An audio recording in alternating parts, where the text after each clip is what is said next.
The Danger of a Single Story follows an African woman who sees the cultural differences once she enters America and sees the danger of looking at one story, one situation, instead of having multifaceted beliefs. And that I personally relate with her because I am African and I am a woman. And I personally believe that there's multiple different situations that we do go through that people don't understand. When she talks about beasts who have no houses, I related with that. Whenever I say, oh yes, you should come to Ghana, it's very beautiful. Oh, you guys have to poop in buckets. You guys have to poop on the floor. Things like that. People do say those things. So the danger of a single story is when you have a single story, you're very impressionable and vulnerable. Um, as a child, that's the beginning. When you read a book and you think, oh my goodness, this banana can talk. All bananas can talk. You see that literature, and in your mind, you think that is how a banana is. But once you grow and that mental shift happens, you change your views on certain books that you're reading. And that's what she experienced. So African writers changed her perspective on how she saw herself. And there's not a lot of African writers and not a lot of representation that we have to see ourselves in media, in writing. So when she moved to America, she had a roommate, and the roommate was making all these assumptions about her when she didn't even she had she wasn't like this. So she says that she failed at achieving African authenticity, and I relate with that as well.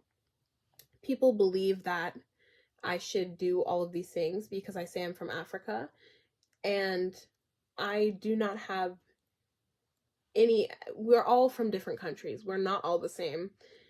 Something that stuck out to me the most is when her professor told her that her writing characters were too much like him, and they did not fit into the stereotype of an authentic African, someone in the jungle, eating bananas and speaking in a different dialect and hanging out with monkeys like Tarzan. Um, they were too much like an educated middle class white man. So we have a single story about Africans that we live in the jungle and we are uneducated and we live in poverty and we're having wars all the time. And that's not the single story. She talks about how a single story can be brought into politics in the world today, how we see these images of Mexican Americans or illegal immigrants and we just assume all Mexicans are illegal immigrants, which is racist and wrong. But that single story is very, very dangerous to our well being if we're just believing one side of a story and not looking at different facets of how that story can evolve. If we look at the story of America, we can say there was the Native American, real America, and then we can say Pilgrims, George Washington, that is how America was built. There's two different sides to every story. Power is the ability to make the definite story of that person.